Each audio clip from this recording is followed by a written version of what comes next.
اے وطن تو نے پکارا تو لہو کھول اٹھا، تیرے بیٹے تیرے جانباز چلے آتے ہیں۔ جہلم کا رہائشی پاک فوج کا 23 سالہ شہید جوان بابر شمالی وزیرستان میں مادر وطن پر قربان ہو گیا۔ شہید کی نماز جنازہ آبائی گاؤں لاس چودھریاں میں ادا کی گئی۔ شہید کی تدفین پورے فوجی اعزاز کے ساتھ کی گئی۔ بابر کی شہادت شمالی وزیرستان میں بارودی سرنگ کے دھماکے سے ہوئی۔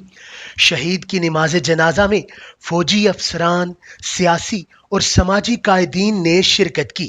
بابر شہید اپنے والدین کا اکلوتا بیٹا اور 4 بہنوں کا بھائی تھا۔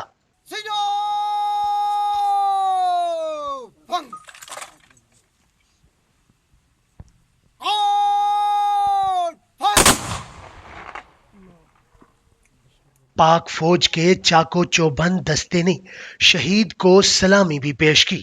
Najaf Shahzad, news alert, Jhelum.